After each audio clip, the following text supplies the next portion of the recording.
যখন কেউ প্রথম শ্রেণীতে পড়ে তখন সে শেখে ABCD অথবা অঙ্কের 1 2 3। কিন্তু ভারতের মহারাষ্ট্রে এখন থেকে শিশুরা শিখবে প্যারেড কিভাবে করতে হয়, শৃঙ্খলা মানে কি এবং দেশপ্রেমের অর্থ কিভাবে বোঝে একজন সৈনিক। প্রথম শ্রেণী থেকেই ভারতের সরকার আনছে সামরিক প্রশিক্ষণ।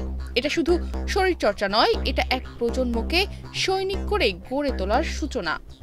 এনডিটিভির প্রতিবেদন থেকে জানা গেছে 2 জুন সোমবার ভারতের মহারাষ্ট্র রাজ্যের শিক্ষামন্ত্রী দাদা ভুসে জানিয়েছেন এই প্রশিক্ষণের জন্য অবসরপ্রাপ্ত সেনা সদস্যদের সাহায্য নেওয়া হবে। প্রথম শ্রেণী থেকে শিক্ষার্থীদের প্রাথমিক পর্যায়ে সামরিক প্রশিক্ষণ দেওয়ার সিদ্ধান্ত হয়েছে। এর মাধ্যমে শিক্ষার্থীদের মধ্যে দেশপ্রেম জাগ্রত হবে, নিয়মিত শরীরচর্চার অভ্যাস গড়ে উঠবে এবং শৃঙ্খলাবোধ তৈরি হবে, যা ভবিষ্যতে তাদের অনেক উপকারে আসবে। মন্ত্রী আরও জানান, মহারাষ্ট্রের মুখ্যমন্ত্রী দেবেন্দ্র ফড়নবিস এই প্রস্তাবে ইতিবাচক সাড়া দিয়েছে। এরপর থেকেই প্রশ্ন উঠছে, কেন হঠাৎ এই সিদ্ধান্ত?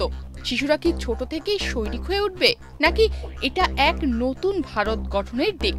সরকারের স্পষ্ট যুক্তি, এই প্রশিক্ষণ কোনো অস্ত্রচর্চা নয়, এটা শরীরচর্চা, শৃঙ্খলা, জাতীয় বোধ আর আত্মনিয়ন্ত্রণ শেখানোর এক ব্যবস্থা। তবে সমালোচকরা বলছে, একটি শিশুর জীবন মানেই তো কল্পনা, রং, গান আর গল্প। সেখানে ছোট বয়সে সামরিক শৃঙ্খলা চাপিয়ে দিলে তারা কি বড় হয়ে আরও কড়া মনোভাবের নাগরিক হয়ে উঠবে না? এই সিদ্ধান্তের পিছনে আরো বড় কারণ খুঁজে পান অনেক বিশ্লেষক। তাদের মতে, বর্তমান বিশ্বের প্রেক্ষাপটে যেখানে চীন সীমান্তে টানটান উত্তেজনা চলছে আর পাকিস্তান নিয়ে ভারত সর্বদাই সতর্ক রয়েছে, যেখানে কিছুদিন ধরেই ভারত পাকিস্তানের মধ্যে চলছে তীব্র উত্তেজনা, সেখানে একটি রাজ্যে এমন সামরিক চেতনা গড়ে তোলা হয়তো ভবিষ্যতেরই কোনো যুদ্ধের পরিস্থিতি। তাহলে কি ভারত নতুন করে কোনো যুদ্ধের প্রস্তুতি নিতে চলেছে? তনিমা রহমান, বাংলাদেশ প্রতিদিন।